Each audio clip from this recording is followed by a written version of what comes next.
live from the YouTubes. It is time to talk a little Guardians of the Galaxy today. It's Sunday, May 7th, and hopefully, if you're here, you've had the opportunity to see Guardians of the Galaxy Volume 3. This is a full, in-depth spoiler review. We're going to go through every single single point that you guys want to talk about. Please let me know if you hear me okay, if everything's good from a microphone perspective.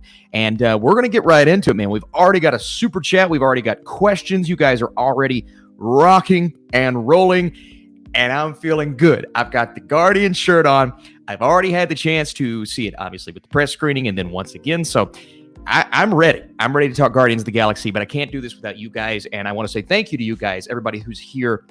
Got this up a couple hours later than I wanted to. We've been having some Wi-Fi issues at the Airbnb that we're staying in, but those are hopefully resolved for the time being, and this is therapy session 101, baby. Today we're going to go through all the sad things that we watched in Guardians of the Galaxy Volume 3. Obviously, there's a spoiler warning here. If you don't know that, don't know why you're here. But we're going to look and see who's in the chat before we get started with this spoiler review, before we get started with your questions. And again, I like you guys dictating the conversation. I want to talk about what you want to talk about. More importantly than that, I want to hear your thoughts, your spoiler-filled thoughts, your spoiler discussion topics, your points of view on certain things. What worked for you? What didn't work for you? I wanted to do a live stream with this spoiler talk because I want to hear different perspectives. So if you guys are willing to do that and willing to have a little conversation with me, I think that would be fantastic. And of course, if you guys want to drop this live stream a like, that would be amazing. If this is your first time here and you haven't subscribed, please do that. That would be great. But man, liking that video, that's the best way to help, especially a very different type of video, a spoiler review like this. I'm still dealing with the cough, so I'm going to try to work through that as well as we go. But let's see what you guys are saying in the chat. Now, we have one super chat today already. If you guys want to super chat and ask questions in general, let's try our best to make them Marvel and MCU related. Let's stay on topic today and talk about superheroes. So if you guys want to go the super chat route, I'll answer any question, but I would prefer if we're kind of dealing with the Guardians of the Galaxy with those. So thank you so much for that. Thank you for all of your support. Let's see who all's here today, man. We have Q Crew. We have, hey, there's me. The movie nitpicker. I'm excited. Austin Quill, live from the YouTube's top tier MCU film. Monkey Parkour already just given the praise across the board. And that's kind of what I've been feeling this weekend. You know, some people haven't loved the movie. That's completely understandable. Man, a lot of people loving this movie. Friends, family, my brother got to watch it. People in my everyday life got to watch it. I'm hearing very, very good things. August with the hello. Movie nitpicker saying hello. Already talking. Lila, Teef, and Floor. Oh, man, we'll talk about especially Lila, which I thought was a great character. John Poffenbarger, Austin Burke, you're my hero. And Hunter James with a great question, asking one that maybe I don't even have an answer to yet. Where do you rate Guardians of the Galaxy Volume 3 in your MCU ranking? I'm still working on that, Hunter.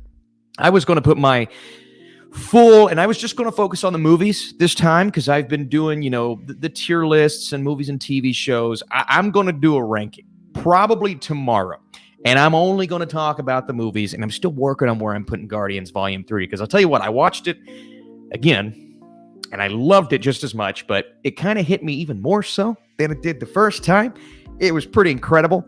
So I'm trying to piece together my thoughts as well as, what do I do with these other movies? Do I move them up? Do I keep them the same? Is Infinity War still my favorite MCU movie? Man, there's a lot to think about with that question, but we're going to talk about it. Hiya, Austin. Hey, Austin. Hey, Austin. Thank you guys so much for being here. No idea CGI animals could do that to my emotions. That's, and I mentioned it in my spoiler-free review, and we're going to talk about it today. Not only is the CGI amazing in those sequences, but that is the heartbreak that everybody's talking about. Those are the emotions that I think a lot of people are walking out of that theater and feeling great about the Guardians team, right? But then we think of that backstory with Rocket Raccoon and what that was able to do for us is not only Marvel fans, but as human beings, animal lovers, loving, great, well-written characters. I think these characters, it's crazy how you only get them in flashback form. You only get them in flashback form. But I grew to love them. And I grew to love Rocket's love of them. And I think that was the big thing that James Gunn wanted to do. Yes, he wanted to build those up as individual new characters, but he also wanted to, this character that we already know, that we already love in Rocket, now we see what connection he had to his past and to what happened to him. And those three, and let me see who else asked this. Yeah, Damon, Lila, Latif, and Floor. Those three providing the ultimate bond for Rocket, and us loving Rocket so much, we grew to love them through him. And that was really cool. And I think that's one of the best emotional aspects of this movie, is allowing you to care so much for these CGI characters, and then stripping that away from you as an audience member was beautiful, man. It was so beautiful, and it broke me. It broke my heart. And I think of some of the character designs on those characters. And you see this photo right here, man, and a lot of people are comparing it to, I can't remember the character's name in Toy Story, but absolutely terrifying. The ones that Sid's working on, and Woody sees him, he's just like, whoa, and that's kind of the first impression you get of some of these animals that, our villainous, evil man is constructing, and you see this and you're like, oh, that's terrifying. But no, these are sweet creatures. These are good individuals, and these are animals that just want to make it out and make it to this beautiful, peaceful planet that, this evil, and we see that back and forth between he and Rocket at the end that I thought was awesome. I wanted Rocket to get that moment. I think Rocket deserved that moment. But we see what he promises them, and then they find out that they're not going to get there, and they don't make it there regardless, but we find out that they're not going to get there, and the heartbreak that Rocket has to go through, man, that was awesome. That was really, really cool. And of course, seeing a young Rocket, man, that was so sweet. I thought, just from the trailer, the young Rocket was going to break my heart. And then I saw the sequences, and then I realized what young Rocket's role was going to be in this movie. And man, oh man. So those three characters, and I know I've already gotten off on a tangent there, and we'll talk about, I'll get to some more questions here in just a second. But yeah, I think that's what a lot of people are saying with this movie's way darker than I ever expected. It's pushing those PG-13 boundaries. I still think it is firmly PG-13, but if you have issues with, obviously, animal abuse, I mean, I know they're CGI animals, but anything like that, anything of that regard, then you may watch this movie and struggle with that, and that's completely understandable. And I saw some people aren't willing to take their kids to this movie, and I'm like, I get it. And to be honest, I don't blame you for not wanting to do that, because that's one of the hardest things that you can endure in a movie like this, especially one that you don't expect that in. And I didn't expect that in Guardians of the Galaxy Volume 3. And that was one of the most emotional and honestly beautiful moments until you get the results, and when they finally, he loses his three friends, and the heartbreak that comes from that, man. Ooh, man. And somebody mentioned the Rocket scream. Hearing Rocket's scream was so sad. Yeah, that was awful. We get a couple of screams in this movie. Star-Lord, obviously, when he thinks he's losing Rocket when he loses his friends. A couple of really good voice acting moments and acting moments across the board, man. I thought our actors here did a wonderful job, but I want to back up. I want to take a second, take a drink of this, because obviously the cough is coming back, but I want to go to this first super chat of the day, guys. And again, if you have questions that you want to make sure, or really topics, man, if you have a topic of conversation and you want to ask a super chat to kind of push this conversation in a different direction, don't be afraid to do that. Support this channel. That would be awesome. But I'm going to try to get to as many normal chats as I can today. But Stumbo's Media Outlet with the first super chat of the day. Stumbo's Media Outlet, the common contributor on this channel. Ian, thank you for being here. Guardians was great. Got very emotional with Rocket's story. Definitely one of the better Marvel movies since Endgame. What is your one big annoyance with moviegoers? Hope you are great, my friends, or my friend. Ian, thank you so much for being here, my friend. I'm glad you enjoyed Guardians of the Galaxy Volume 3, hopefully just as much as I did. And it's one of those that I want to take people to. And when I have that feeling about a movie, I felt that way about Top Gun earlier this year. I felt that way about John Wick and Air. When I have that feeling, I know it's a movie that's going to leave an impact and one that's going to slowly resonate with me over time. And it's continued to stick with me, especially after seeing those moments again. So that's always a good thing. But my one big annoyance with moviegoers, I have a lot. I could go the cliche route of, people that are on their phones when you're watching a movie and this and that, things like that. But I'd say my one thing is letting expectations kind of veer your thoughts. And what I mean by that is, some people go into a film with certain expectations, and if a movie doesn't meet those expectations or do what you think it's going to do, sometimes it does something different. And sometimes different is good. Not always the case. Sometimes different is bad. But if a movie does something that you're not expecting, but it does it with class and it does it with solid execution and it surprises you, there are occasions where moviegoers don't like that. I think of the ending of Uncut Gems, and people have all kinds of issues with that movie. Understandably so. I don't have any issues with that movie, but I think a lot of those issues are warranted.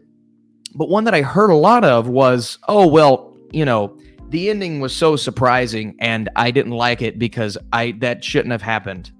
And I'm like, well, why shouldn't it have happened? Like, to me, that makes so much sense with what the story was building up. Maybe you didn't expect that to happen when you walked in through the theater, and maybe that one moment was shocking, but upon reflection, that's a moment that makes all the sense in the world for that character. So I think there are so many things in movies that people have expectations for. When they don't meet those expectations, when it does something different, then you start to get the complaints and the criticisms and the anger and the rage. And I'm just like, and sometimes that's good. Sometimes that's warranted. And I don't always disagree with audience members when they feel that way. Sometimes I'm on board. I'm like, let's go. Let's get it. The backlash is real.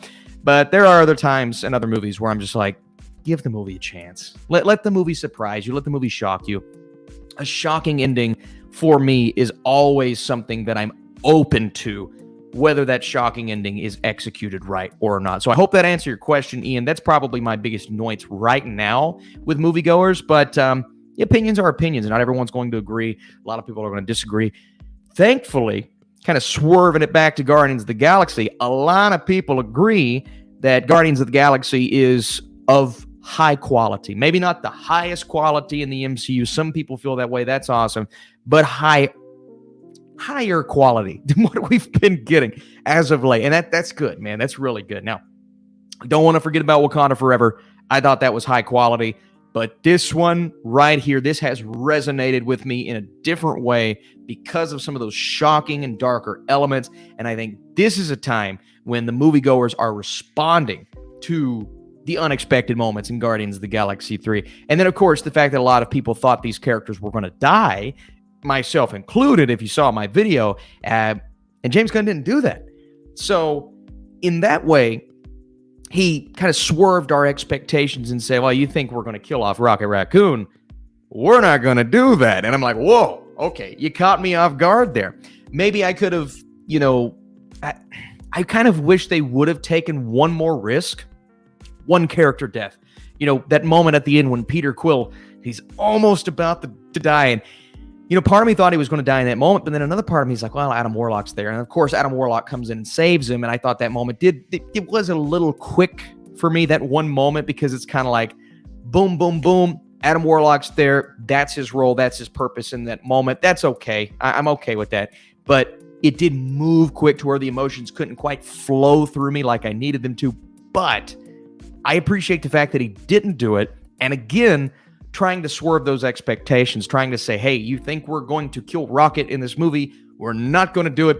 We're going to kill all of his friends. And so I'm like, okay, well, you broke my heart. You broke me in the process, but you kept our amazing character alive. And that was really cool. So I'm really impressed with what James Gunn did with this movie, because he took a lot of our expectations. He kind of flipped those on their heads. And he said, I'm going to bring you a different movie than what you expect. That's cool.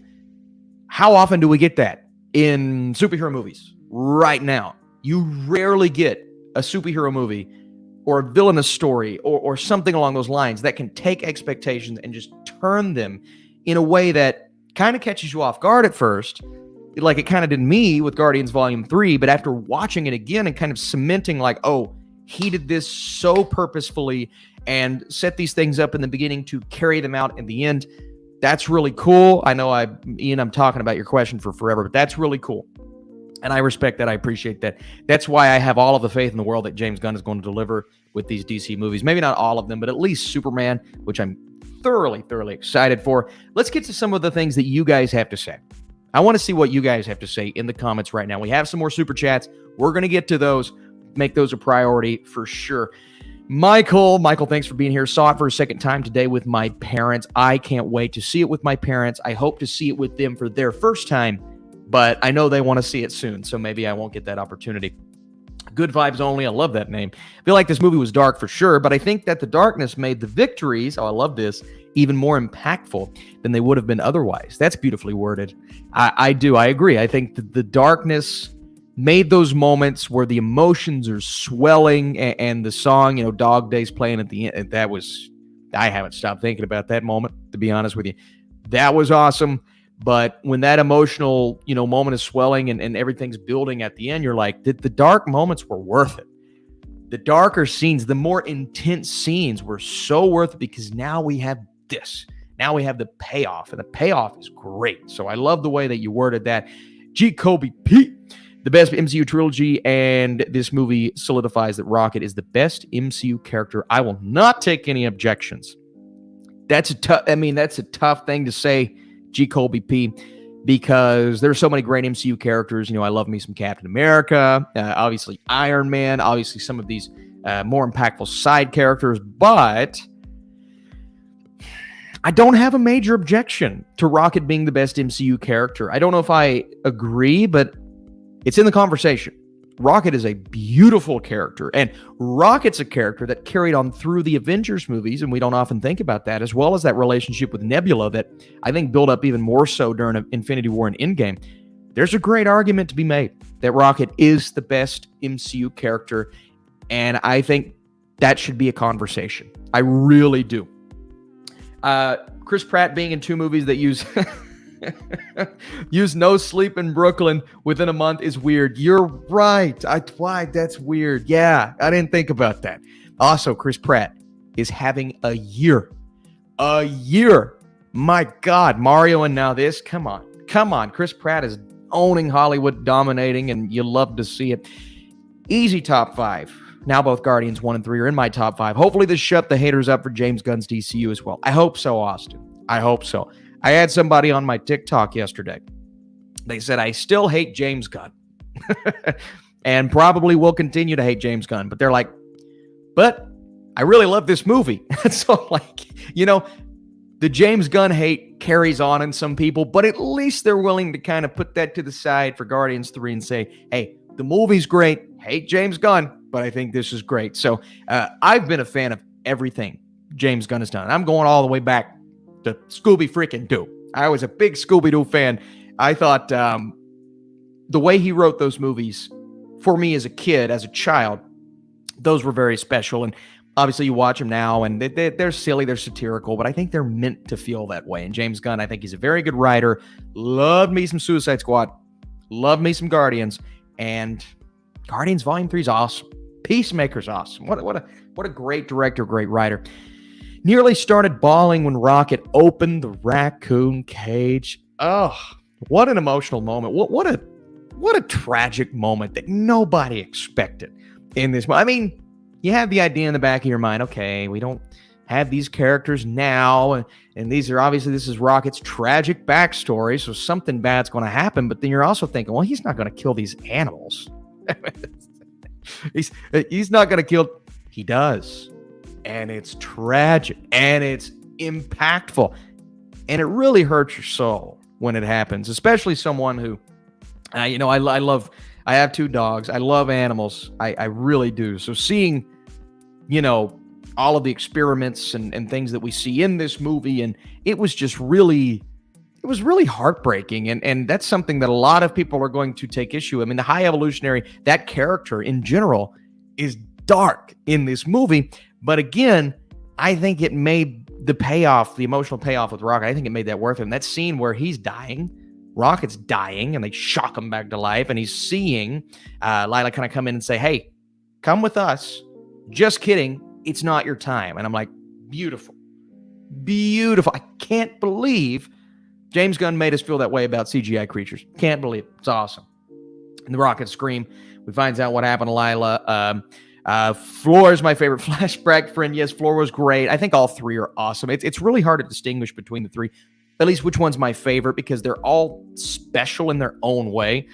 You know, I saw somebody on Twitter say, love to see a spinoff with these three characters. I get where you're coming from. I really do. Keep it. Keep it. What we got was special. What we got was beautiful. Keep what we got. I don't think we need anything else with these characters. I think that is all we needed to feel the way that we feel, and hopefully that never changes. The animals reminded me of Coraline. Yeah, there was this darkness to the way that they were built, and I mean physically, literally built by the High Evolutionary in this movie. I love you guys. Who did it better? Amazing Spider-Man or Groot? Oh, I know.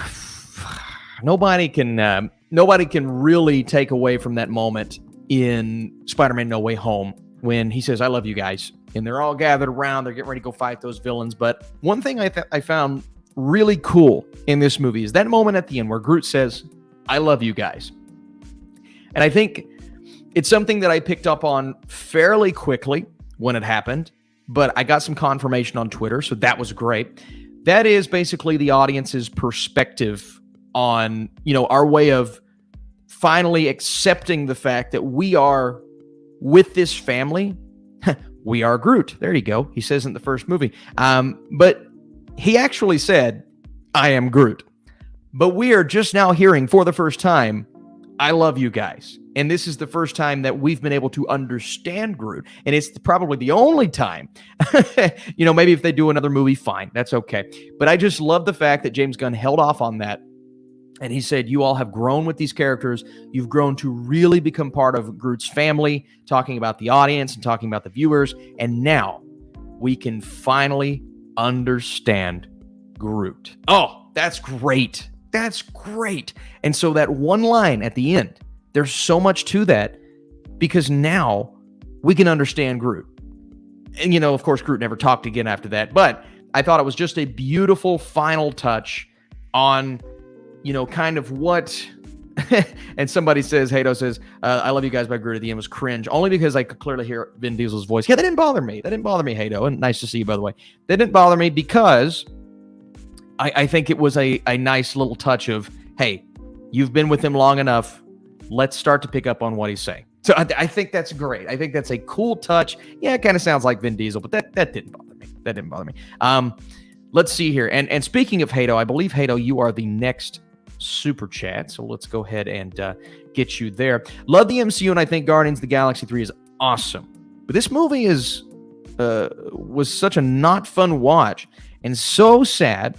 I honestly don't know if I'll ever revisit it, and that's fair, Hayden. That's very fair. It's a sad film. It's going to make you feel all kinds of emotions because you've grown to love this team so much.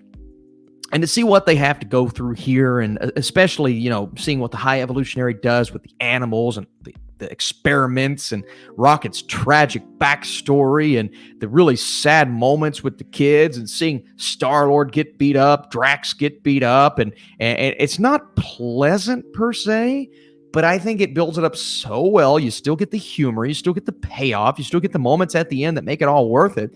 I was more than happy to go back and rewatch it personally, Hayden, personally. And when I went back and rewatched it, I was like, yeah, it got better. It's not that the movie itself increased in quality. It's I could appreciate the things that I was thinking about before going back and rewatching it. And then when I rewatched it and I put two and two together in certain moments, I said to myself, okay, that's what James Gunn was doing. And I really, really respect that. I really do. So understandably so, I don't know if a lot of people are going to revisit this film, but I wanted to go see it again. I saw it, you know, and I think there's more of an appreciation there once you see it again, but it's not going to be for everyone for sure. And that is very fair. That's a very fair assessment. Hayden, thanks for being here. I saw the movie earlier today and OMG, I loved it. Can't wait to watch it again from Patrick. Low Gains, do you think the final scene between Drax and Mantis implied that they were in love? That's a good way to look at it. That's an interesting way to look at it. I don't know if they were in love. I think it's less of a romantic thing. I think it's more of, I have grown to love you as, it sounds like, oh, he's getting dissed. I've grown to love you as a friend. And I've grown, they formed this bond that we've noticed. And I love that we got that payoff too, because, and this is what I love about James Gunn. He picks up on the things that the audience is going to pick up on, right? There is a very clear bond between Drax and Mantis. I don't think it's a sexual bond. I don't think it's a relationship type bond. I think it's two people that know where each other is coming from, that feel very strongly towards each other, and that love each other in a very, it's an interesting bond. It's a very different type of bond because they're always going at it like, oh, you're dumb, I'm not dumb, this and that. But they very clearly love each other. I don't think it's an in-love thing. I just think it's love. And that's cool, man. Not everything has to be that. I love that James Gunn didn't, try to put in all these love triangles and circles. And, we had the Gamora Star-Lord thing. That fell through, obviously, because Gamora died. And we didn't need that in this movie. We didn't need that. But it's a good way to look at it. It really is. Hi, Austin. I'm a more recent subscriber. I love your channel. I have a question. Which of the three films has your favorite soundtrack? Oh, that's a great question, man. That's a great question. It's hard not to go with the first. It's hard. The second's great. It's hard not to go with the first. But the way that they utilize Dog Days Are Over, and the way that they utilize some of the songs that we heard in the trailer in Guardians Volume 3, and, Come and Get Your Love's obviously great and amazing. I think I'm going to go with Guardians 3. The more I think about it, because I'm thinking of the soundtrack in Guardians 3, but then I'm thinking of the way it's used in the moments. I always associate music in movies with moments. I always associate music in general with movie moments, right? Anytime a song comes on the radio, my wife's like, well, this is the artist, because she's a music junkie. And I'm sitting there like, well, this is the movie that I know this song from. I know the song, but here's the movie that I know the song from. That's how I associate music. So I think the soundtrack on its own from Guardians 1 is the best. I think the soundtrack in use from Guardians 3 is my favorite. And you could say some of those moments in Guardians 1 is great. 2, obviously Come and Get Your Love at the main beginning, and then some moments towards the end when you go up against Ronan. That was great, but Guardians 3, that pairing with this soundtrack is just wonderful. And then ABC at the end of Guardians 1. So it's a tough competition, but that's my answer. That's what I'm going with. When Teets, Floor and Layla were shot, I was heartbroken. JLL. Yeah, listen. That's the moment, right? We're all going to be talking about certain moments from Guardians 3, and whether it's a character moment, and obviously Peter Quill at the end, he almost died. Rocket almost died. Yeah, those are emotional. Those are tragic. But then these 3 freaking CGI animals that I knew nothing about before this movie, I grew to love them because Rocket loved them. And when they were shot, even though looking back, should have seen it coming, but I didn't know they'd go that dark. That was great. What a moment. What a moment from James Gunn. Are we supposed to believe that Peter forgot his helmet and rocket boots because he was drunk, hungover? Also, we can now speak Groot. Yeah, we can now speak Groot, Damon. Listen. Hint water, peach raspberry. I think it's a new flavor. I don't know. I have no clue. We can now speak Groot. Yes, we can. And I'm interested to see if they pick that up in the future or if it's just kind of like a one-time thing. Now we're back to hearing I am Groot over and over and over again. That's okay. I don't mind that because, one, Damon, it's for the moment. Clearly, you could say that for any movie. Well, they did it because they wanted that moment to happen at the end. They wanted the thing with Adam Warlock. And I thought that moment was rushed. I thought they rushed that. I thought it happened too quickly. He's freezing up and his face is getting all shifted. Some people are going to ask, Yondu died fairly quickly from that. Maybe he didn't die immediately, but he was dying, it seems, a little bit quicker than Peter was dying. You have to remember, he is Ego's son, and even though he technically doesn't have those powers anymore, he's still a little more powerful than your normal human. I think a normal human would have died fairly quick there. I think Peter was freezing up, on his way to dying, but he's Ego the Living Planet's son. So I think there's a little bit there that kept him alive longer than usual. That aside, I don't mind it. I don't mind it because, Damon, listen, I had my diaper party recently, and there were some things that happened that I didn't know happened, and I'm not one that usually goes out and drinks and things like that. But my friends were telling me afterwards, this, and this, and I'm like, oh, what? How did that happen? So the excuse of, well, because he was drunk, I don't hate it. And honestly, that's not something that really bothered me when the movie was over, because I don't want to say I've been there, but I've kind of been there. So that excuse doesn't bother me all that much. And obviously, yeah, putting on that helmet at the end would have helped a lot, but we also would not have gotten that moment. And I think that moment was really important, even though, again, I found it to be a little rushed. I think it was important for fans, and it's something that James Gunn wanted to put in there. So, yeah, I honestly, Damon, I haven't thought about that. It's an interesting point, but, kind of thinking of things, I'm like, yeah, I get it, man. It could have went back and got it. I get it. I understand. Maybe Kraglin could have brought it to him. There's something that I think could have happened, but didn't bother me all that much, Damon. It's a good question, though. And, again, with the whole Groot thing, I'm interested to see if they carry that forward, if we see that more in the future. Let's see. Do you think Quill or the New Guardians team will be in Kang Dynasty or Secret Wars? Oh, yeah. I think Rocket and Groot and the New Guardians team, and we'll talk about the New Guardians team here in just a second. I kind of want to go through the new members and talk about that New Guardians team. Maybe here in about 5-10 minutes, but I want to get through some of these questions more. But yeah, I think so. I think they're kind of setting that up. Have you seen Peacemaker? Yes. LA? Yes, and I loved it. I thought it was great. I saw Bradley Cooper saw Peacemaker too. Thought that was great. Let's see here, guys. Yeah, maybe he got so drunk and forgot about it. No sleep till Brooklyn. Oh, if we're talking about the big action scene, let's talk about that big action scene really quick. We got 95 people here. By the way, guys, if you're here, I'm going to take just a second. If you want to drop this video a like, man, that would be awesome. It would help this channel immensely. And if I do a spoiler review from here on out, I love doing live streams, but I can't do them if you guys don't want to see them. So if you want to see more spoiler reviews like this, just because I like the conversation, I like you guys asking and kind of answering questions. I think that's great. So if you want to drop this video a thumbs up, that's amazing. And to everybody who has asked to super chat at this point, thanks for asking super chats, man. Means a lot. We have some more that I'm going to get to in just a second. But you said it's no sleep till Brooklyn. I assume you're referring to the action scene. Let me tell you this much.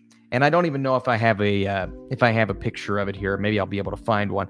That is genuinely one of the best action sequences I have seen. That's not a picture, but we're getting close.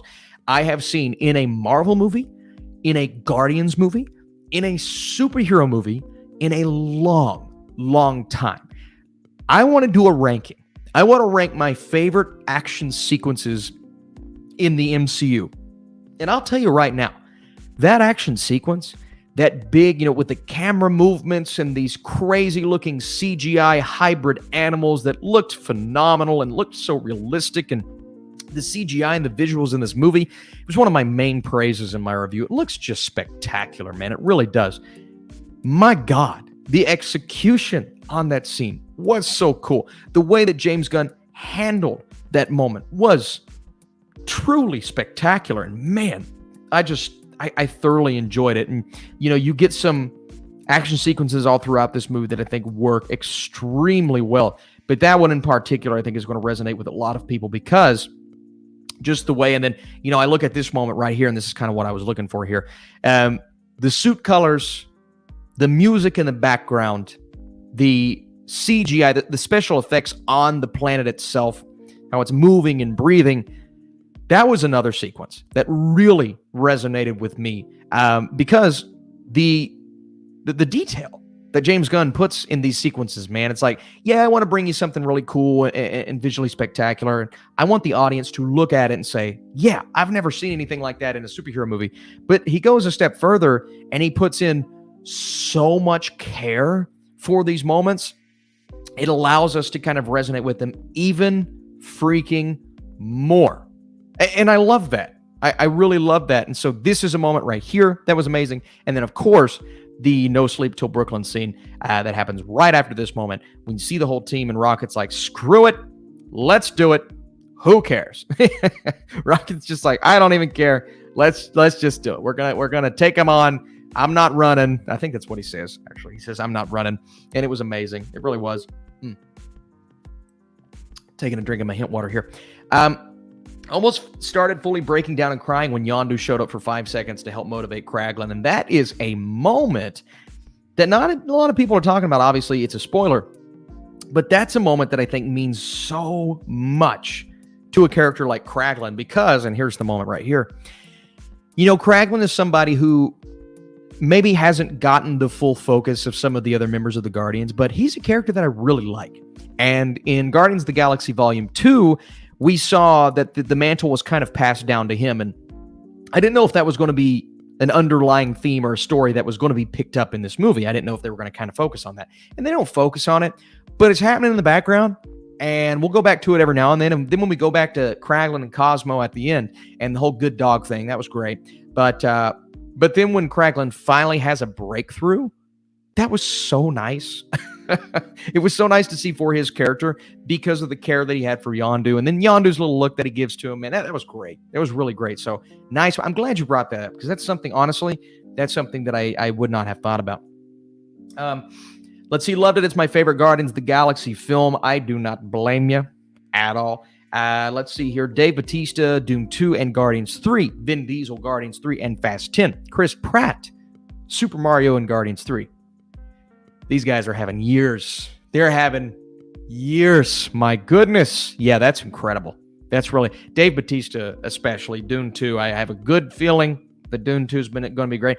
It's not going to be the box office smash, okay, that even Guardians is, or that Fast 10 is going to be, and Super Mario, obviously, that movie is crushing. But I think Dune 2 could be my favorite of all of these, although it's going to be hard to top Guardians 2. I got a puppy. So all of the experiment made me sad. Take care of my little baby. Yeah. You can't watch that movie without thinking about if you have a pet. And even if you don't have a pet, we've all had animals that we've known and loved over the years. And seeing something like that, and my brother's girlfriend, she works at a place to where they have to take animals, after they die. And there's some really sad elements to her job. And she'll always tell me things, and Josh will always tell me things that make me really sad. And it is sad. And then I see that in Guardians 3, and it like destroys my soul. As someone who loves his dogs more than anything in this world other than my wife, it really does. It hurts. It really does hurt. So that was a tough thing to watch. But as fans of James Gunn and as fans of Guardians of the Galaxy, very important to the story. So I'm glad they did not hold back there. The use of the first F word in the MCU was a little bit underwhelming, in my opinion. It should have gone to Samuel L. Jackson. Other than that, love the movie. Joshua, that's fair. That's very, very fair. I liked it, though. Here's why I liked it. I liked it because it was just kind of casual. If you're going to use that word, obviously some people will make a big deal out of it, but then other people are just like, come on, get in the effing car. Like, it's just because there's so much like subtle frustration in that moment. He's like, come on, just get in the effing car. And I love that it was so simple. Maybe not the fact that it was the first to use the F word in the MCU. I was like, okay, it didn't need to be the first, but I get it because it's just something so like casual, easy, simple. Doesn't have to be a huge deal. He doesn't scream as loud as he can. He's just like, get in the effing car. And it's great because that's something you do in everyday life, which was really funny. I like the F word. It just felt so natural. And that's how I feel about it, AJ. I think it just felt so natural. I like the stories that have flashbacks for telling. I don't think they intercut them in the movie very effectively. Sometimes Rocket is in the scene, sometimes not. Do good. I think that is it's not a huge issue for me, but I get it. it is kind of an issue for me. And I think that's one thing that's keeping me from saying this is one of the all-time great Marvel movies. I think it's in the conversation, but I'm not going to put it in my top 5 because that storytelling device, when Rocket's not in the scene prior, or when we're not in a scene with Rocket and then we get a Rocket flashback, it does feel a little jumbled. I get why he had to do it. A lot of story to tell. You had to find breaks in the story, kind of like a scene ends. Here's a good opportunity. We're going to put a flashback in. So I get that. But when the scene doesn't have Rocket in it, that's when I'm kind of like, okay, I don't know if I love that specific choice, because that specific choice feels a little choppy. That's all I'm saying. Otherwise, didn't really mind it. Haven't seen the movie. Please hit me with. Well, you haven't seen the movie. I don't know this, but you go see this movie. Go see this movie. But you're saying hit me with some spoilers, and that's what we're doing, Jesse. I'm hitting you. My throat's closing in. I've had a cough. It's closing in. We're good. I think we're good. John, I am Groot. It always cracks me up, John, because I see Vin Diesel in the studio, and you know, they said he recorded it over 1,000 different ways and 1,000 different times, and I'm like, there's only so many ways you can do it. And I think he did it in other languages, and that's great. I think that's interesting, but it is so funny to me that they're on those press tours and Vin Diesel's like right there, like, yeah, and then he contributes a lot, and I love that he loves the character, and that's awesome. It really is, and it makes me feel good. You have somebody that's very passionate, but it is pretty funny that he just says, I am Groot. But not in this movie, okay? In this movie, he says more than that. John, thanks for being here. Thanks for the super chat. I am Groot? But at least, at least he's back to normal now. At least he's back to his adult Groot self. But it's a different character. Not the same Groot as Guardians 1. I've seen a little confusion over on the Twitters. It's a different Groot. And so the Groot that we got in Guardians 1 is not the Groot that we have in Guardians 3. I don't know why I keep seeing that confusion. I feel like James Gunn clarified this so long ago, but it's a different Groot. Let's see. Agent Mark with the super chat. I have the movie in my top 15 MCU only nitpicks. Was not a fan of Adam Warlock, and I think someone from the main cast should have died. Agent Mark, I get it. You saw my predictions video. I had those expectations that someone from the main cast would die. Now, I only had 2 that were in the green, meaning 2 that I thought really would die. The other ones, I think I had Kraglin at 45%. I think I had other characters at 30%, but I didn't really think they were going to die. Anything over 50, I thought they were going to die. Drax, Rocket. I thought for sure one of them was going to die, and they didn't die. And that's okay. Again, we talk about expectations. My expectations were that did not happen. Subverted those expectations, but the way it was handled was great. And so it doesn't bother me that much that we didn't get maybe what we expected. But you say the Adam Warlock thing, and that's my one character criticism with this movie. I wish we would have gotten more. And it's not that I didn't like Adam Warlock. I actually thought Adam Warlock was a good character. People are saying, he's a big baby. That's fine. I think that's a good character trait to have if you're pulled from your pod early, because the high evolutionary, well, he killed Rocket's childhood friends, but another terrible, tragic thing that he did is he removed Adam Warlock from his cocoon very, very early, and so that made Adam Warlock kind of a child. And I think that's a cool character trait. I really do. But again, Adam Warlock, there was more opportunity there. When he goes to save his mother and his mother dies, I felt there was a lack of suspense there and a lack of build up that I wanted a little bit more from. I get it. You have a lot to balance. It's a long movie already, but I did not love some of that build up of Adam Warlock's character. So minor criticism for me, but if we're talking as a whole, I actually thought Adam Warlock was pretty good. Not great. Some missed opportunities. Pretty good character. And, you know, moving forward in the future, I think it's a great actor that plays him, and being a part of that new Guardians team, which, you know, I do want to talk about that new Guardians team, but I think that's really cool. But I do want to get to some of these super chats first. Guardians of the Galaxy Volume 3 is my new favorite MCU movie. That is awesome. Brotherly, sisterly love. We're talking about Drax and Mantis. Yeah, I agree. I think it's much more that than a romance. I don't think it's a romance at all. I think it is how you would love someone that you form this brotherly, sisterly, like you said, bond with. I think that's great. Do you think they should make Volume 4? Personally, I say no.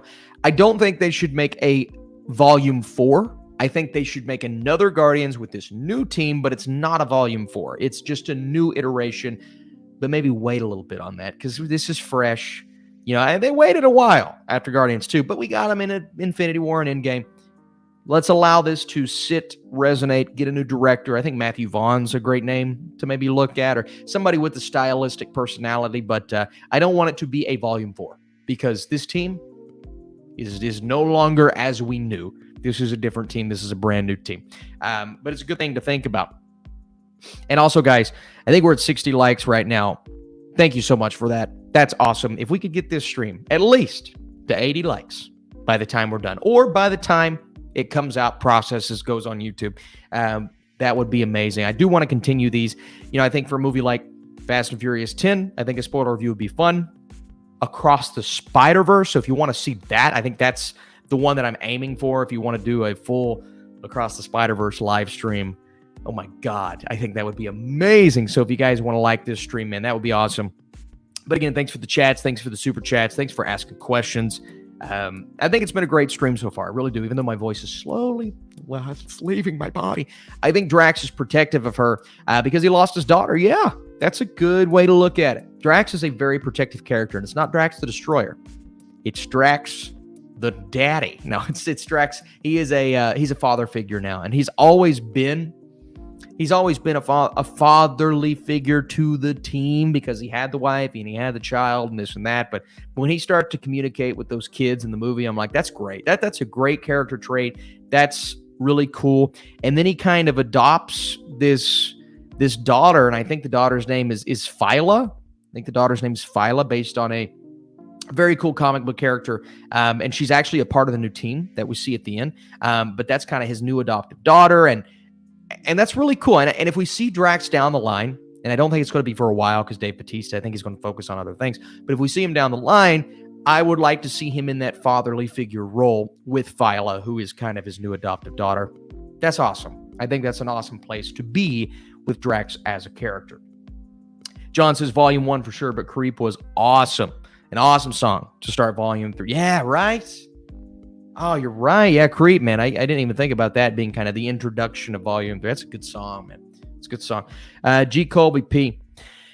If this movie proves one thing, we need more directors like Gunn and Coogler and less films like Black Adam, Quantumania, Venom, and Morbius in order for the superhero genre to succeed down the road. Yeah, I do not like Morbius. I actually think it's a bad movie. Now, do I think Black Adam, Quantumania, and Venom? I don't think Venom's great either, but do I think that Black Adam and Quantumania is terrible? No, I didn't hate Black Adam. It was a very average early 2000s superhero movie that I think would have been amazing in 2004. Oh my God, in 2004, we would have eaten that up and said, this is the best thing we've ever seen. And then Quantumania, I think people would have liked more if it would have came out 8 years ago, 7 years ago, in the midst of the MCU, maybe at the end of Phase 2, the beginning of Phase 3. I think people would have dug Quantumania more. Now, it's still silly moments. Don't love the CGI in that movie.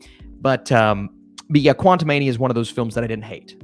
That being said, they're not very good. They're not of the quality of Guardians 3. They're not of the quality of Wakanda Forever. They're not of the quality of Shang-Chi, which is another one of my favorites of this new phase. People are like, it's just No Way Home, Guardians, and Black Panther. No, don't forget about Shang-Chi. Don't forget about it. That's a great original origin story. I had a lot of fun with that movie. But yeah, Gunn and Coogler, G. Colby P., we need more directors like them. We need more directors that aren't afraid to implement style, that aren't afraid to implement a care and passion that Gunn has given to this franchise and the MCU as a whole. And Coogler obviously having to work around what happened with Chadwick Boseman and say, we're going to need a new story, but we're also going to need one that shows that we love and still have this connection to Chadwick's impact on these movies. And so both of those directors accomplishing so much with these two films. And people still don't want to talk about Wakanda Forever. I mean, that movie was really good. I thoroughly enjoyed it. And everybody's like, oh, Guardians is the best. And I'm like, yeah, well, it's the best since Wakanda Forever. And then Wakanda Forever is the best since Shang-Chi. And then Shang-Chi is the best since No Way Home, or No Way Home, then Shang-Chi. I guess it was No Way Home second. But yeah, man, there have been 4 movies of that caliber in this phase. And then obviously, going into phase 5. And these other films, Quantumania, and then the DC Universe, Black Adam, and I'd throw Shazam 2 in that category of it was fine, it was okay, but we need more movies like Guardians. We need more directors like Coogler and Gunn. And so I'm curious to see who they get if they ever do another Guardians movie. I think that would be really interesting, but you have to get somebody who's going to show care and have style and all of those really cool things that makes these movies great. Colby, Guardians of the Galaxy 3 feels like an emotional exploration and conclusion for each character. I've heard people say it's boring for that reason. It's definitely not for those seeking an action-packed junk food movie. And that's a great way to put it. I don't think there's a lot of junk food in this film.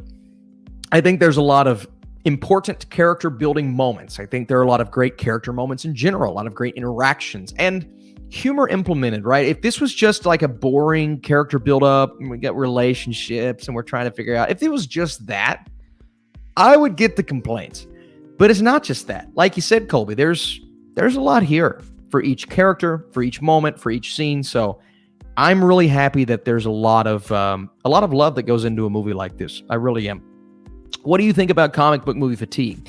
Not just Marvel, but comic book context in general. Yeah. So I for me, and I get it, and I think we're kind of seeing that with the box office. And I guess we can go ahead and take a look at that. So Guardians of the Galaxy Volume 3 made $114 million, and this is just domestically. And if we go over, let me see here. If we click on Guardians Volume 3 and go to the international total, 282, which I think is just slightly below Thor: Love and Thunder, and I think just about 30 million below Doctor Strange Multiverse of Madness, and above some of the other ones, above Black Panther, I want to say, above Ant-Man, I want to say worldwide.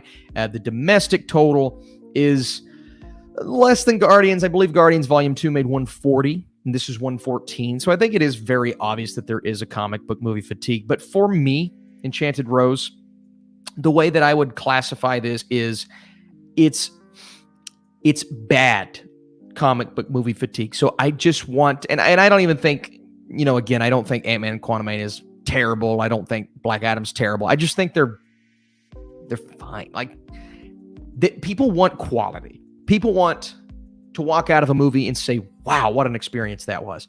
And I just don't think they've been feeling that way lately. I think they've been feeling that way about a couple every now and then, but more so other films, more so Top Gun, more so John Wick, more so these movies that don't firmly fit into that comic book movie category anymore. And again, I think it's the exhaustion post Endgame, but I also believe, you get a movie like Love and Thunder that makes so many people just roll their eyes and say, golly, man. And then Morbius is just bad.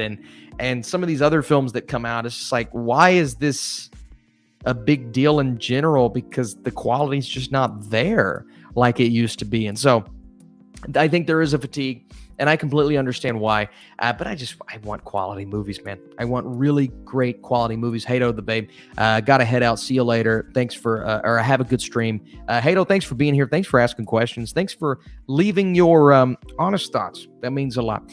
James Gunn said he would never, said he forgot his helmet because he was in a rush to leave nowhere. That's fair. Yeah, I think that is very fair. And again, it gives them a reason to do that scene at the end, which you wouldn't have gotten that big emotional gut punch moment if he would have had his helmet. So I think that's okay. And I think not everything needs a thorough explanation. Some things do, but not everything. And I don't think that moment. But like the end can't up forever story needs complete. I think I know what you're saying there. you need to. It's almost like a great TV show. It's almost like Succession, right? They know when to end it. They know when to cut it off.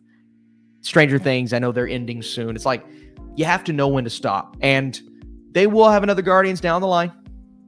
Down the line, it'll be different, be a different team. But right now, with this team and this flavor and James Gunn, I think this is the perfect place to stop. I really do. Guardians 3 is a top 3 MCU film. That's awesome.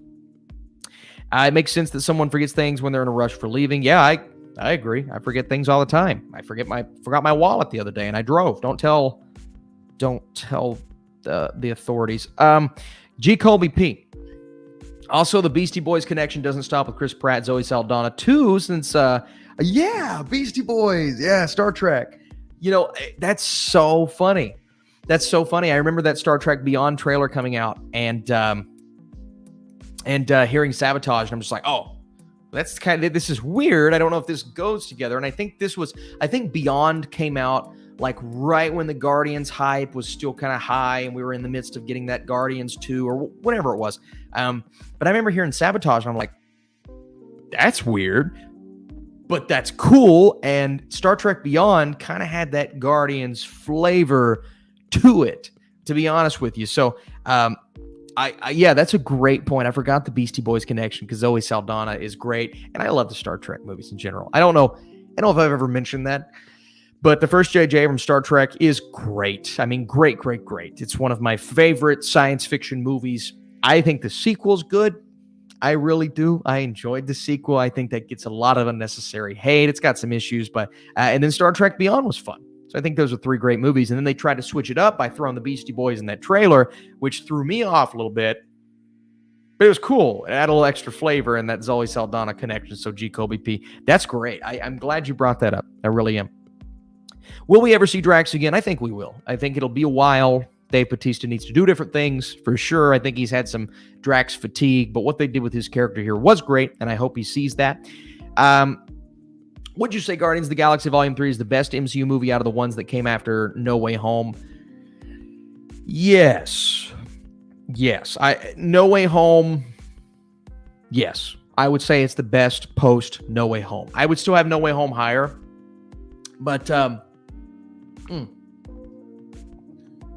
for very different reasons. I think this is more a showcase of James Gunn's talents and a showcase of good storytelling.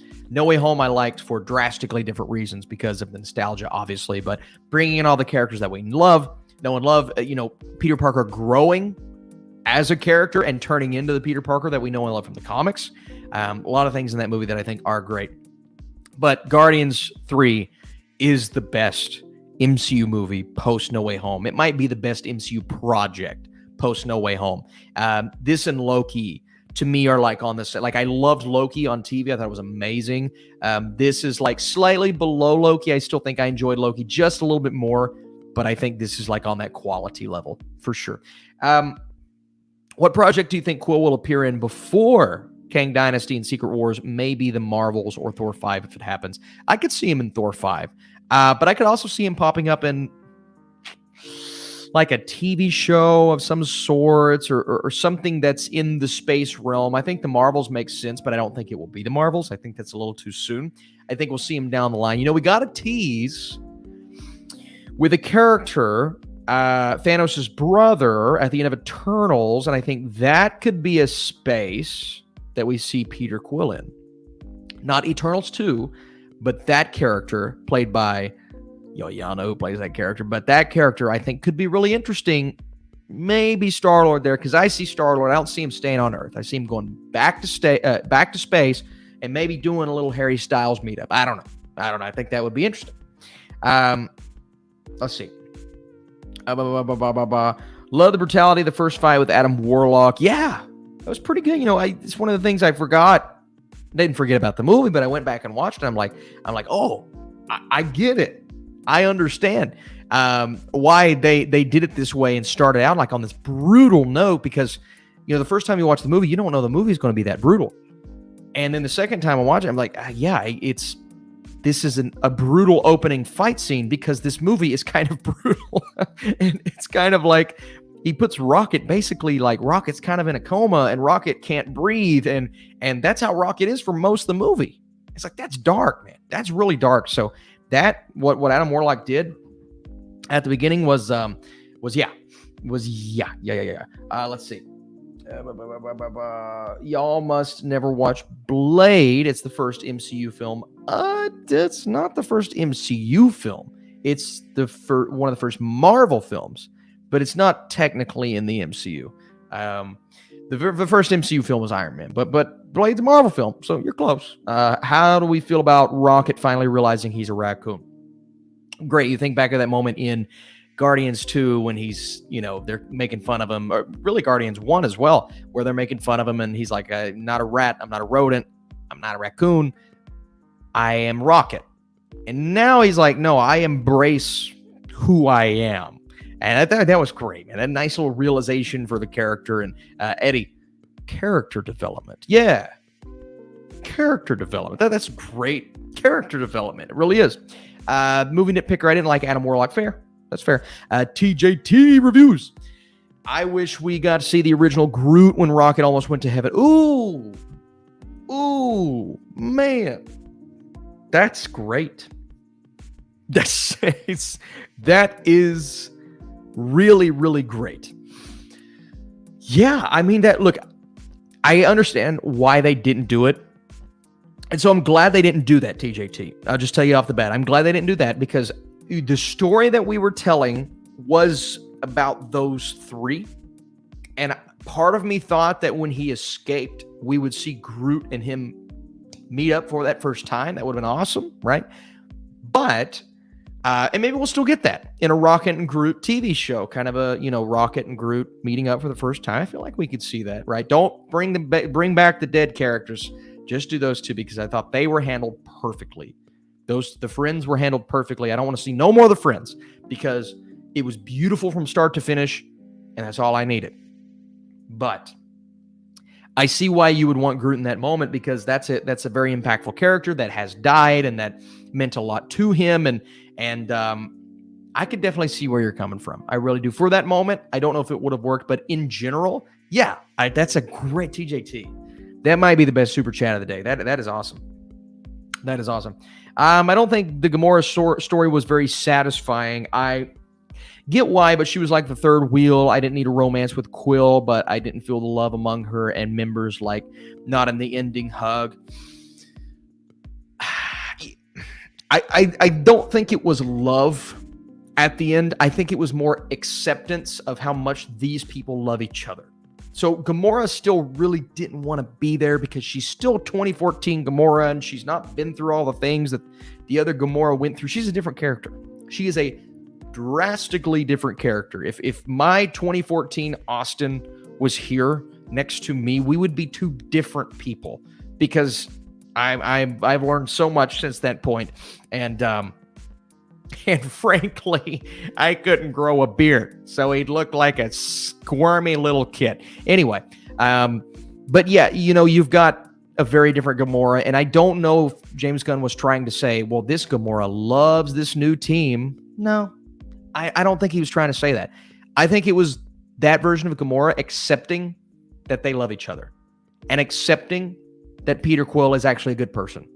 And I don't think we were supposed to feel like she loved them because she didn't.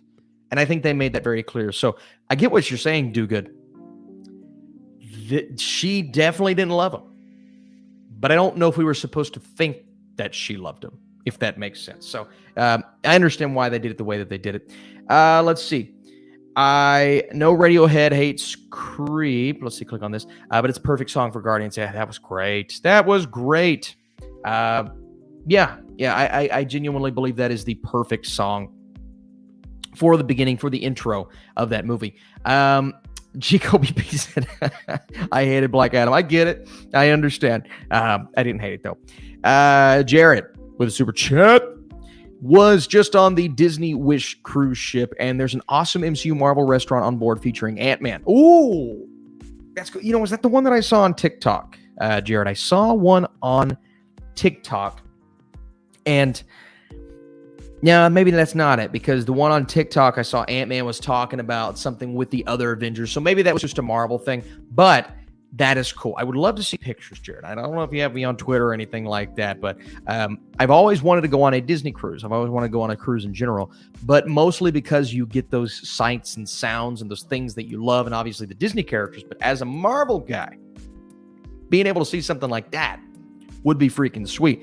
And I still want to go to Disneyland in California and ride the Guardians ride, which used to be the Tower of Terror. Now, I don't ever want them replacing the Tower of Terror in Orlando, okay?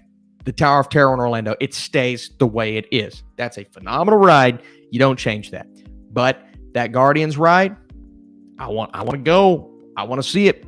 I love seeing the sights and sounds. Like going to Star Wars World at Disney was one of the coolest moments of my life, and to be able to see that from Marvel would be sweet. But that sounds really cool. Let's see. Star Trek Beyond was 2016, a year before Guardians. So it was 2016. So it was kind of capitalizing on the hype of cool soundtrack in space of Guardians 1, because Guardians 1 was in 2014, which would have been right when they started filming for Star Trek Beyond. So it's kind of like capitalizing on that hype. Just obviously Star Trek didn't have the hype, the box office hype that MCU had at that moment, and some of those Guardians movies had.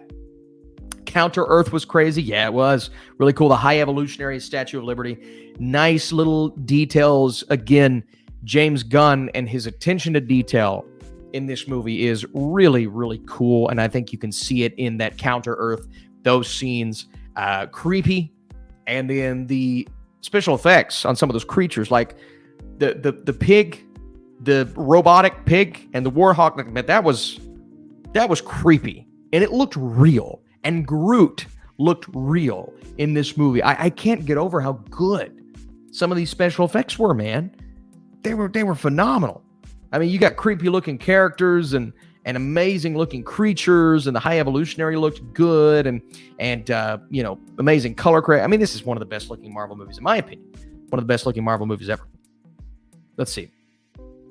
TJT, did you get my super chat? Awesome. Yeah, TJT, that's the one I just answered. Sorry, it took me so long to get to it. I'm kind of working my way down to you guys currently. But didn't Batista say it was done though? Yeah, I mean, yeah, people say that. I think he's done for now.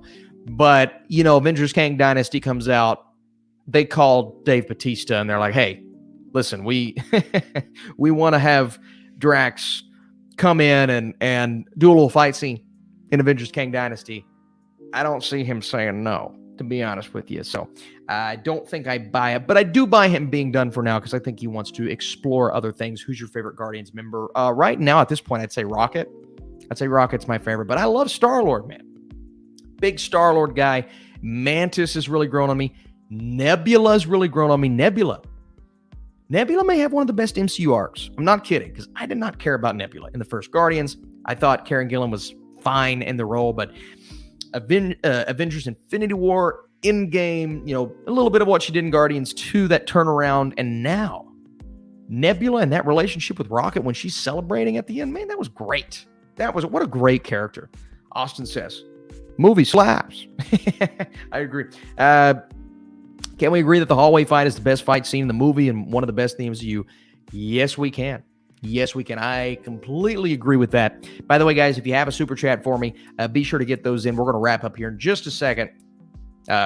I want to make sure I get to one more point first, but we'll be wrapping up in general. But I've had a great time. I thought this has been a great little spoiler discussion. You guys have had some really great things to say. Robert says, Secret Wars is going to have the most explosive budget of any film in the next 10 years over Avatar sequels, massive cast like Endgame. Spectacular CGI needs to outshine Avatar and Endgame. I don't think it's going to outshine Avatar. I don't think that's going to happen. But Endgame, yeah, we're going to need to continue to increase in quality, because by the time, these next big Secret Wars, Kang Dynasty movies come out, we're going to be how many years in the future? So technology is advancing. Hopefully Marvel learns we need to take time with our CGI. So hopefully we continue to see that those things improve. Now, whether the story is as good, I don't know about that, but we'll see. Shocked they all lived, and it didn't come across as cheap. Yeah, I'm with you. I'm not ready to say Marvel's fully back because we don't know if it's going to be consistent afterwards, but I'm optimistic about the Marvels, as it does have potential, especially with Nia DaCosta. That's the thing that's keeping me alive. Nia DaCosta, I think, is a really good director. I am excited from that perspective, and I think Kamala Khan as a character, and I enjoy her very, very much so as Miss Marvel. I'm still not overly enthusiastic about that movie, but I think it could be good. I really do. Do you like Guardians 3 or Shang-Chi? I love both. Now, if I had to choose, well, hopefully you'll see that tomorrow when I do my ranking, but that is a hard choice. Let me tell you. Gunn's got me excited for Superman Legacy. Now he's a visionary. John, I'm with you. I think James Gunn is a visionary. I think James Gunn knows how to build a world of characters, build a superhero world in general, and provide compelling characters and compelling stories. I think that's really cool. I really do. I felt something, man. Who did I see say, John, the flick pick. I watched his first reaction coming out of the theater, and he said something that I thought resonated. He said, I finally felt something. Marvel made me feel again. I'm like, daggone it, John. You hit the nail on the head, man. He hit the nail on the head. I finally felt something. I felt joy. I felt thrills. I felt terror. I felt the love between the characters, man. I really did. It was cool. It was really cool. And I love feeling that way. And I wish I could have seen the movie with John. But yeah, listen, guys, we were in two different places, two different locations. But we're going to start wrapping this thing up. I do want to take one more little look at, or it's not even a look because we don't have an official picture yet, but just talk about the new Guardians team and who the members are. Obviously, we saw that post-credit scene at the end, and we knew it was going to be Rocket, Groot, Cosmo. Those characters already existed. Kraglin has kind of come into that Yondu role, and to see a Yondu-esque character on that team is great. And Kraglin, controlling that weapon that Yondu kind of mastered in Guardians 1. I mean, a mastercraft, usage of that type of thing that could be deadly. And that could be a deadly character. Kraglin's not the most threatening being in the world, but I really enjoy his character. So we have Rocket, we have Groot, we have Cosmo, we have Kraglin. Phyla, who is the now kind of adopted daughter-ish character of Drax, and in the comics, it kind of has this Captain Marvel-ish feel, those cosmic powers that I think eventually we're going to maybe explore and maybe cast someone older to play her in the future, 5 to 10 years older, and have this team aging a little bit. Of course, Groot, we saw how big Groot was at the end. And I know there's a name for that size Groot. It's like, not like Mega Groot or anything like that. But we see that it's kind of more so like it is in the comics, where he's this extraordinary size compared to the other characters and compared to the humans. He's always been big, but obviously that is a threatening alien. That's a threatening creature. How freaking big Groot is at the end. And man, what I would give to see a fight scene with that version of Groot. Yeah, King Groot. That's what it is. King Groot. So we finally get to see King Groot at the end of Guardians of the Galaxy Volume 3. That's awesome. That's awesome. And so that's going to be a really formidable foe, a formidable force of nature when it comes to taking on this Guardians team. And then Adam Warlock. Adam Warlock being a part of this brand new Guardians team. I think that's pretty solid, man. Rocket, Groot, Cosmo, Adam Warlock, Kraglin, Phyla. Cosmo is a powerful being. We got to see that ability come in handy, especially at the end when those two ships are coming together. Awesome power set. And it's crazy that Cosmo didn't get a ton of lines in the movie, but I still feel like I learned so much about the character, and I learned so much about all of these characters. And it gives me faith that we're going to see Adam Warlock in the future of the MCU. And I think that's great. I think it's a cool team. Damon says new Guardians team is crazy strong now. I agree. I think they're even stronger than they were. I know Drax is a really strong character, but just the look of King Groot and what Adam Warlock could do in the future, this very powerful character, that's great. Does Volume 3 crack your MCU top 10, Mark? I'm going to have an answer for you tomorrow. I'm going to post my ranking video that I have yet to do yet. But it's on the verge. It's on the verge. I will say that. I'm not going to tell you whether it's in or out. It's close to the 10 spot. but it's close. And that's where I'm going to leave it. That being said, all of the movies in my top 10, really in my top 15, I'm a huge fan of. So the fact that it's that good is great. It really is great. Rockets jamming out to Falling Away. Falling Away from Me by Korn. Yeah, that's great. Yeah, we have a Korn song, which is actually in the ship. So Rocket's listening to Korn. So Korn is in the MCU. That is really cool. I love seeing that. And Cosmo is a good dog. Damon, I'm with you. Cosmo's a good dog. That was a great ongoing joke between Cosmo and Kraglin. I really liked the back and forth. And I thought Maria Bakalova did a nice job. Not a lot of lines, not a lot to do as Cosmo, but a really nice job. So guys, let me make sure there are no more super chats here. I think we might be good here. Yeah, I think we're good on super chats. Had a lot of great questions today.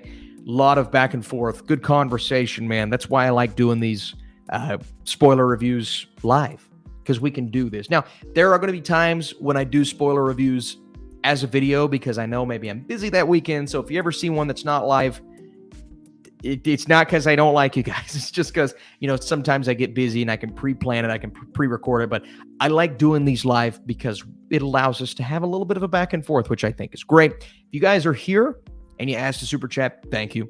If you dropped a like on this video, that's awesome. If this is your first time here, you want to subscribe, that'd be great. Numbers are cool. I like numbers. So if you guys want to come back for more, and like I said, we're going to try to do a ranking of the MCU movies, maybe not include the TV shows, do something a little different this time and not do a tier list. I've done tier lists so many times. I'm going to go back to a ranking just for this one, and then we'll go back to the tier list. But thank you guys. Hey, so much for being here. You've been awesome. Let me know as we're leaving your final comment, your score for Guardians of the Galaxy, whether it's an A, B, or C, whether it's a 1, 2, or 3, number rating, letter ranking. I need your scores for Guardians of the Galaxy Volume 3, and I will be sure to put those on screen and play you out as we go. And then if you follow me on Letterboxd, you may see an updated score from me. I have very specific. If you guys see my the way I do my number grades, I have specific categories, and that resonate score went up just a little bit more, and my pacing score went up by 1 or 2. It's not a drastic change. It's still around the same number. It's still in the mid 8s, but it's a little higher than it was. I think that second time around allowed me to feel a little bit more from that pacing.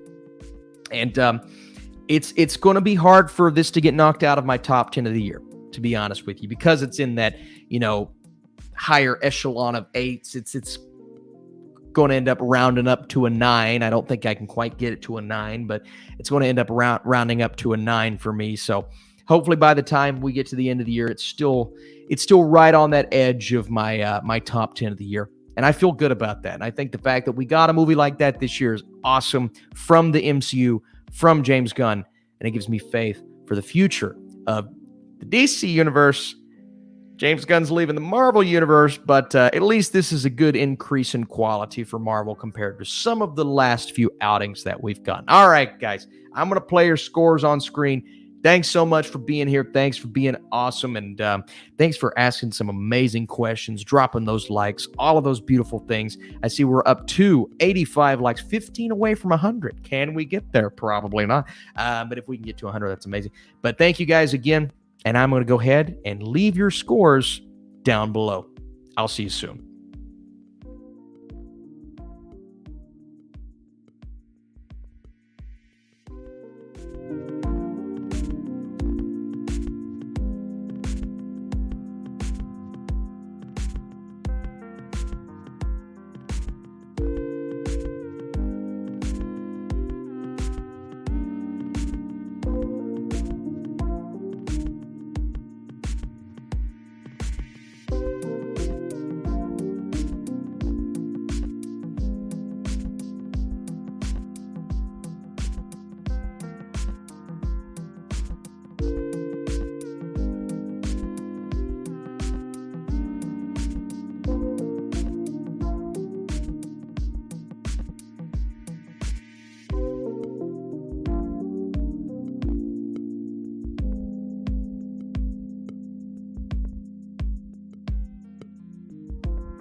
Maybe one day, G. Kobe P.